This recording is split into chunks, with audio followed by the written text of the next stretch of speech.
Patricia Malone with a CTV News update. Prince George's police have released surveillance video of the two men wanted in connection with a fatal shooting a week ago today. In that March 9th video, you can see the two masked suspects enter a store in the 7300 block of Landover Road in Landover. They can then be seen standing near what appears to be the counter. The victim has been identified as 39-year-old Jerome Dozier of Laurel. He was found at the entrance of the store suffering from multiple gunshot wounds. We do know that this wasn't a random crime. So we are asking our community for any assistance in finding these individuals so that we can get justice for Jerome Dozier. Anyone with information on the case is asked to call 1-866-411-TIPS. Well, they are called food deserts, locations inside the Beltway where it's tough to find a grocery store, but liquor stores are rampant. Now, a new bill before the Maryland General Assembly attempts to attract more grocery stores to those areas with an incentive to sell beer and wine. The measure is sponsored by the Prince George's delegation. Ever since I came to Annapolis, I've been trying to address the issue we have of food deserts in certain parts of Prince George's County. We don't actually lack grocery stores in Prince George's County. We just lack them where the health disparities are the worst, okay? And that's in zip codes 20743, that's along Central Avenue, on the border of DC. In those communities, we lack access to grocery stores. And coincidentally, it's also where the pandemic has had the most adverse effects for our citizens. In 88 of the 200 plus census tracts of the county, we have an average of 2 to 5 liquor stores per square mile. Where our health disparities are the worst, where we have too many liquor stores, we will allow grocery stores to be able to sell beer and wine. They won't be able to sell liquor. They'll be able to sell beer and wine. Only the liquor stores will be able to sell actual liquor. And we give the liquor stores an option to relocate if they don't want to deal with the competition. But the density is a problem. It's a major problem. The bill, HB 625, is currently in the House chamber. Well, the First Baptist Church of Glen Arden is preparing to open its doors to the community to administer vaccinations. CTV's Katira Jones is in Upper Marlboro with more. The Family Life Center here at the First Baptist Church of Glen Arden opened its doors as a community vaccination clinic. Governor Hogan, County Executive Angela Alsobrooks, along with Pastor John K. Jenkins, toured the facility today. Now, only local pastors in the community and staffers here at the church will get the vaccine today. However, the church plans to expand its vaccination clinic to vaccinating about 200 residents a day. The county executive says this site will exclusively be for county residents. Reporting in Upper Marlboro, Tara Jones, CTV News. Maryland reports 658 new coronavirus cases in the last 24 hours, and an additional 23 Marylanders have died from the disease. This brings the state's virus death toll to nearly 79,000. Currently, more than 800 residents are in the hospital with COVID-19. Well, Governor Larry Hogan issues an emergency order prohibiting the garnishment of stimulus checks. This means that no entity can take your stimulus money because of debt. This announcement comes days after President Biden signed the $1.9 trillion American Rescue Plan into law. The governor issued a similar order back in April when the CARES Act was passed. Both of Maryland's Democratic senators are calling for some form of filibuster reform. Senator Chris Van Hollen wants it to be scrapped altogether. Under existing rules, Republicans can effectively block most bills by threatening to mount a filibuster. And when that happens, a 60-vote majority is then required to move forward. With the Senate split 50-50, Van Hollen says the filibuster can severely hamper the Biden agenda. If you think about some of the major initiatives passing the House of Representatives, things like what's called H.R. 1, the For the People Act, to protect voting rights, to have national standards for voting rights, that is subject to a filibuster. We're not going to be able to pass that with the filibuster in place. The George Floyd Justice and Policing Act, that bill too has passed the House. And look, I hope we can get bipartisan support for it. But at the end of the day, if we can't, I don't think that 40 senators out of 100 should be able to block that important police reform and accountability. legislation. Senator Ben Cardin says while he supports eliminating the filibuster, at the present time he prefers more incremental changes. Two Charles County's corrections officers who were suspended for being on the grounds of the Capitol on the day of the insurrection are back on the job. The Charles County Sheriff says the two were reinstated because federal investigators have given no indication that the officers will face criminal charges. While one of the officers recorded video of a man breaking a window, investigators say there's no evidence right now that the two entered the building. Both are still the subject of an internal investigation, which is looking into whether they violated agency policies. A Capitol police officer has been suspended after an anti-Semitic tract was found near his work area. The tract was found over the weekend in the Longworth House office building, titled "The Protocols of the Meetings of the Learned Elders of Zion."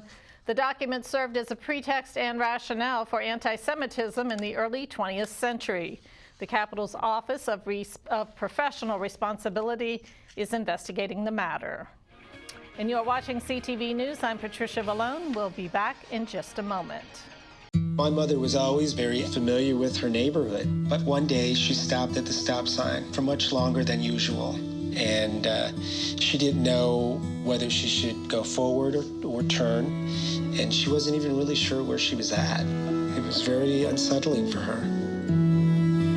I felt so much better after my son told me, "Mom, I don't want you to worry or be afraid. I'll be there for you and we'll figure it out."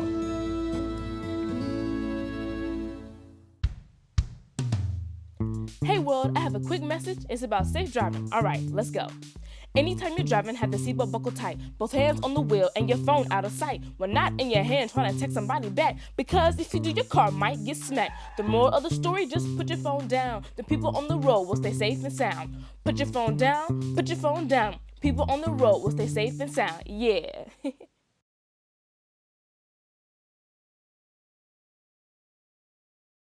Welcome back. A bill that would eliminate the statute of limitations for child sex abuse survivors to pursue civil lawsuits is withdrawn by the sponsor. This is the third time that Delegate C.T. Wilson has sponsored the legislation. Wilson, who is a survivor of child sexual abuse himself, pulled the measure, citing concerns for the mental welfare of abuse victims who would have testified. In 2020, the House unanimously passed the measure, but it stalled in the Senate.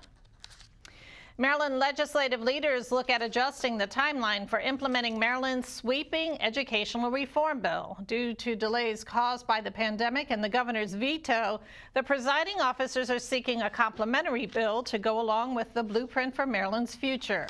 To account for the one-year delay, they're proposing an emergency bill to extend the implementation of programs by 12 months. The legislation is currently before committees in both chambers.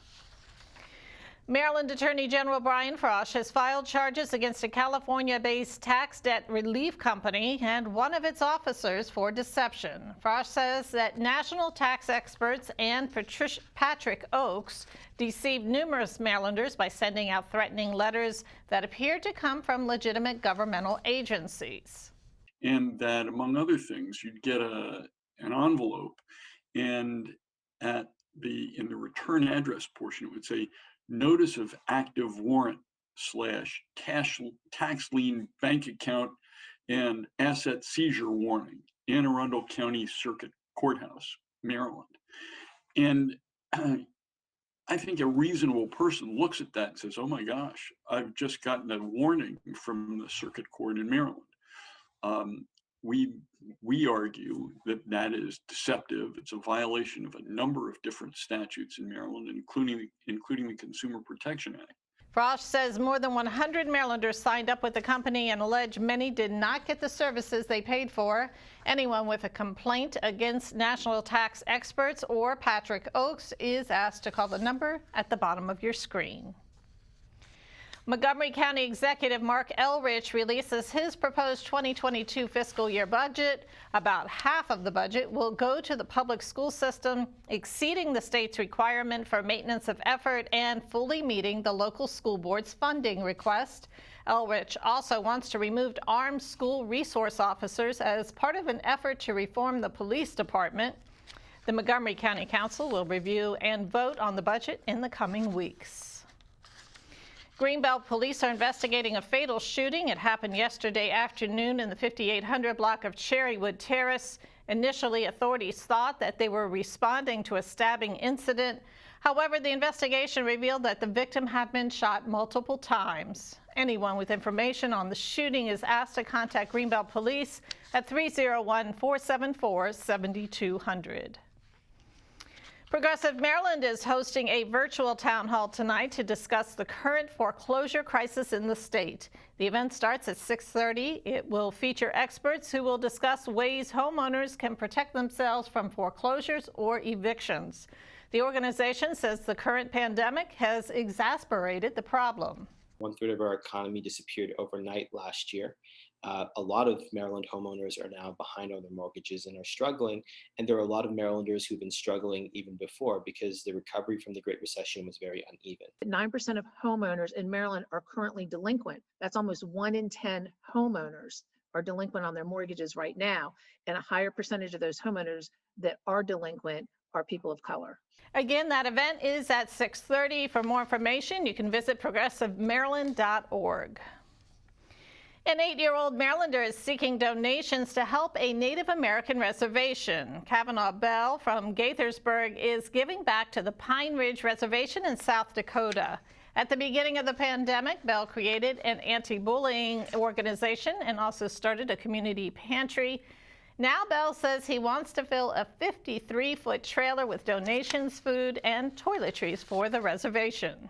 In 2018, me and my mom decided to go on a road trip to Mount Rushmore, and we had to drive through the Pine Ridge Reservation in South Dakota.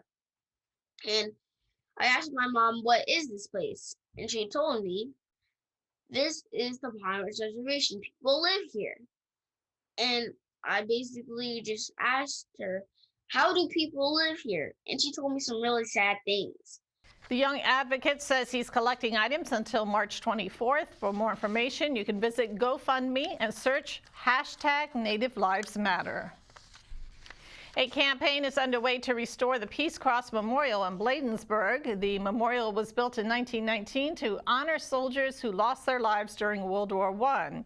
It's fallen in disrepair in recent years, so officials have launched a restoration campaign. Organizers are asking residents to help by purchasing commemorative bricks. And for more information, you can visit pgparks.com/Peace Cross. In sports news, there's a new quarterback in town. The Washington football team has signed veteran quarterback Ryan Fitzpatrick. The 38-year-old started for much of the season last year with the Miami Dolphins. He gets a 1-year deal valued at $10 million. Fitzpatrick has a 59-86 record as a starting quarterback. We're going to get a check now on our 3-day weather forecast. Tonight, cloudy with a low around 40 degrees. Wednesday, mostly cloudy with a high near 57 and a low of 45. Thursday, rainy and cool with a high near 55 and a low around 44 degrees. Friday, the rain will continue with daytime temperatures reaching a chilly high near 49 and an evening low around 30. And for your community calendar, don't miss the 36th annual Prince George's County Women's History Month virtual luncheon. It'll be hosted by County Executive Angela Alsobrooks. This year's theme, Beyond the Ballot, will recognize women who serve as or collaborate with the government while influencing and impacting our communities.